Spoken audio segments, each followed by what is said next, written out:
Wow. First of all, you realize we're in the Platinum Ballroom in the F&G rooms. F&G. Yeah. I knew when I saw that this is where I wanted to come. You know, whether it's AB, I mean, who wants to go to AB? All right, I do not separate presentation and life. To me, the way you present is the way you live. You change your focus, you change your presentation, you change your focus, you change your life. You change your presentation, you change your life, you change your life, you change your presentation. It is all entwined like this. And the foundation of that is focus. Now, you all know thoughts are things. What you focus on is what you get. Now, nothing's perfect. You can focus on, you know, being Angelina Jolie, and that might not happen, but at least you're focusing on something that will move you toward the goal of being that way. And it's the same way in presentation. And we present, we live every moment. So when I run into guys that I've beat into submission, teaching them how to do interviews and presentation skills, and I say, have you been practicing these skills? And they say, oh, no, but I haven't had a presentation. These are the guys who present to themselves every morning in the mirror while they're shaving. You know, look, you present to yourself just as you present to all the people around you. So you must focus on what is going on with a couple of different things. First of all, you've got to focus on yourself. Now, unfortunately, that's real easy for most of us. A lot of people get really stuck focusing on themselves. When I was about 25 years old, I should have known better at that point, but a friend of mine took me aside and said, Susan, you really need to learn how to focus on something other than yourself. I was devastated, but she was really right. She was really right, because I grew up with no self-confidence whatsoever. I didn't even know what to focus on. I had such low self-esteem. All I knew is to put one foot in front of the other and try to be a good girl. That didn't work out too well. In grade school, high school, college, I never opened my mouth unless I was called on. I was a mouse. But because I had good manners, because I had to work, because I had to step up to the plate to get a job when I was in high school and in college, I presented myself as if I had confidence, and people responded to me that way. So I was focused not on the outside world, I was focused on myself, but at least I didn't appear that way. But to be a really good presenter, you've got to stop focusing on yourself and start focusing on the other people. So how do you go about learning how to do that? Well, the first thing, you've got to know what you bring to their party. You've got to really get to know who you are and treasure yourself and, you know, focus on the good stuff. Find the stuff that you like about yourself and practice that. I love what this guy said in the film here. Did I just say guy? I have succumbed to our culture. That is horrible. But I love what he said. Every single day you should be out there paying attention to other people. And the more you do that, the less the focus will be on you.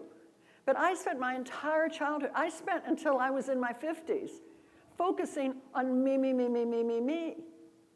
And that doesn't bring happiness. It brings depression.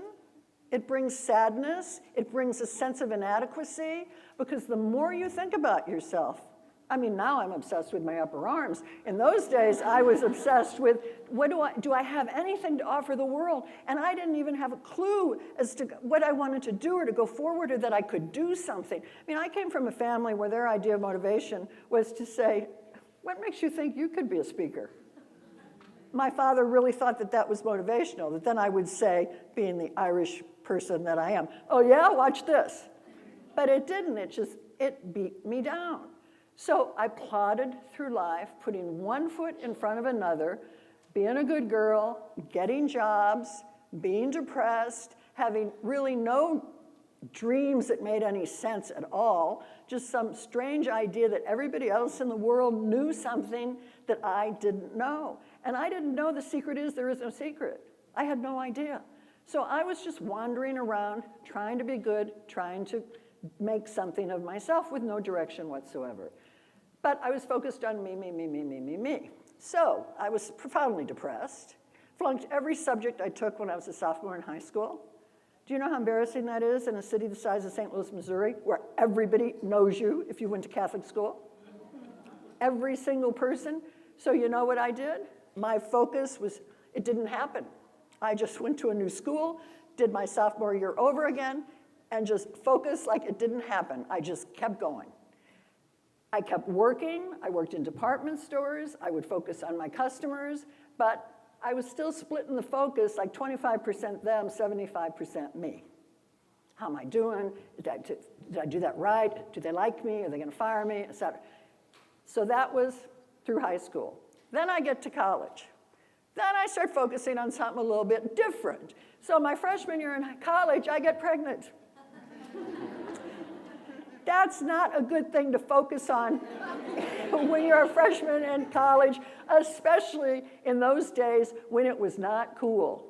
You know, I mean, I'm not Jennifer Aniston. It wasn't, you know, People magazine material. In fact, I only knew 2 other girls in that situation, and the only reason I knew that that happened to them is because they went to visit their aunts for a semester.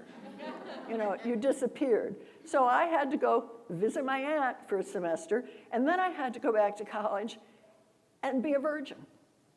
Talk about having to focus on moving forward. I mean, it was amazing. By the way, I do want to say that I did give my child up for adoption. I will never regret it. Would love to meet him. If he wants to find me, it takes 5 minutes on the internet. They say boys don't search.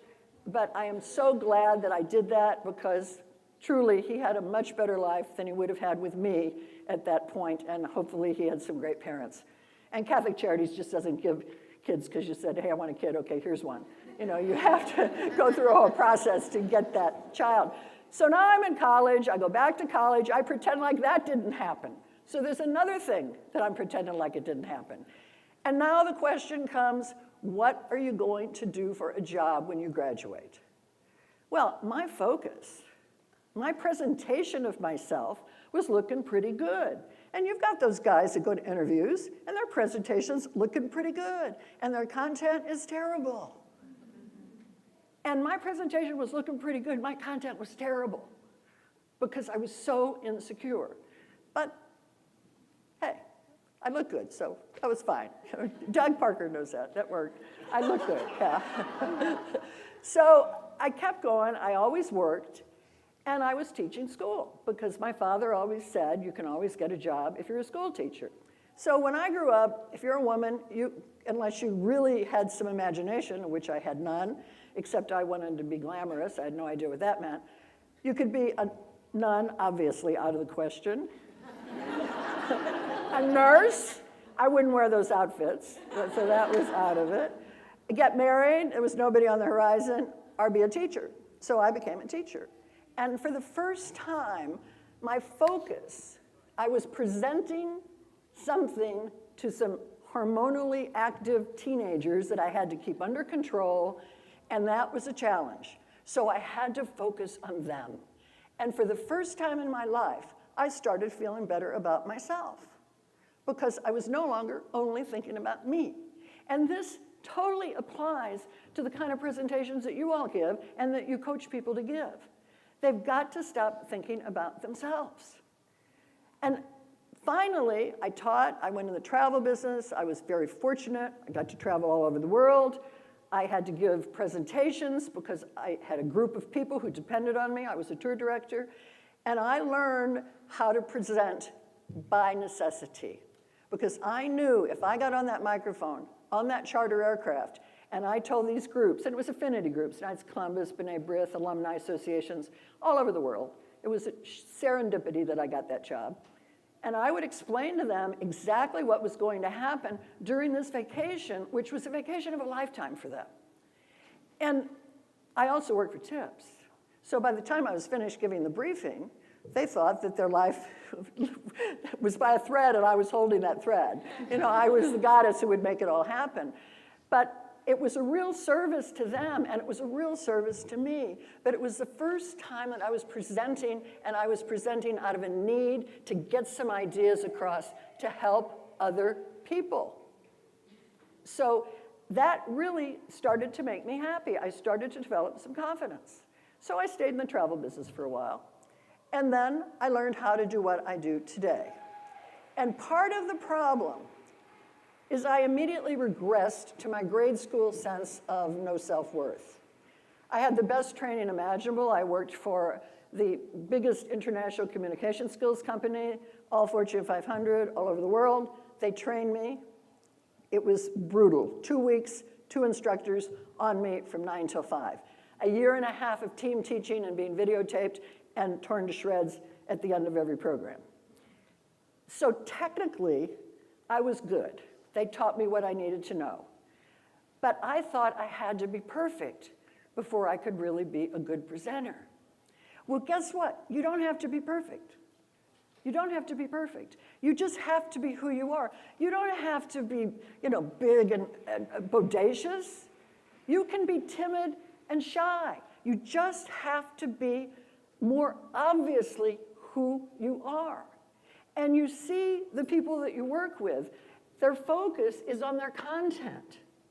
And the focus, they won't show who they are. And the more they're focused on their content, the more likely it is that they're really insecure. Some of my most brilliant clients are, brilliant engineers, brilliant constructors, brilliant architects, but that's the only little narrow part of their life that they value. And when they get up to give a presentation, they're a mess because the only thing they're focusing on is what the 5-year-old inside is telling them, hey, you're not worthy. So what you have to do is first focus on that little 5-year-old who lives there and get that person to understand, A, there's something good about everyone, even you, right? Gee, that's a miracle. And secondly, your content is just an accessory for you. Your content is a vehicle. Your content is something that you use to help other people. But if that is not your focus and that isn't your intent, it is not going to happen. And focus, you must be aware all the time of where your focus is. Ask yourself constantly, is this moving me closer to my goal? And think about that, especially in relationships. Is this moving me closer to my goal? I recently worked with a gal who spent the entire time, from the time she picked me up at the airport till we got to her office, telling me how the other guys were demeaning to her and abusive to her and how they didn't treat her with any respect. And when she walked in that office and they walked toward her, it was like a porcupine. Her bristles came out. She didn't have awareness of that. Her focus was on her pain, not on what she could do in order to alleviate that pain, which is start paying attention to them. And so we're going to see how that works because we talked a lot about how she can practice that. But if you focus on people, I had a real interesting experience about focus because it helps you as much as it helps them. I go to a very high-end spa once a year to reward myself for my hard and cruel life, right? And I go there not just to lose a couple pounds and get a little more muscle tone. I go there to peace out. So this time I'm there, and I'm sitting at the communal table. There are only 24 people there. Most of them are women. And there is this sort of goofy-looking guy who shows up. And it's unusual for men to be there. And he sits down, and I introduce myself, and he starts talking. And he doesn't look at me, and he proceeds to give me the most boring overview of his family business. I was so upset because all I wanted to do was relax. And I'm well-bred. I pay attention to him. Couldn't get a word in edgewise.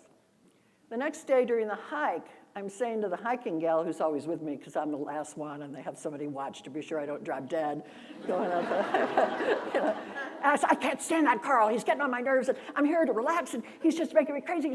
And she's saying, oh, you're right, I can't say. And finally I said, wait a minute, Murph, you teach this stuff. Don't do this. So I sought him out at lunch, and I focused on him. And I said, hey, Carl, you told me yesterday that you're retired. What do you do with your time? And he started talking. And he told me that he was born prematurely. He had a touch of cerebral palsy, a touch of autism, and he's devoted his life to the two things that he loves, which is music. He has classical music stations, and philanthropy, and he keeps all the books by hand and takes them in and shows them to his clients, or his philanthropy people, and makes them account for every penny, and mentioned 4 or 5 times how grateful he was that his father and brothers made enough money so that he could do that. The whole focus of my week changed because I did that. His focus changed because of that. My focus changed because of that. So tell your people and tell yourselves, change your focus, you change your life. You change your presentation, which is just what you're focused on, you will change your life. So focus. Thank you.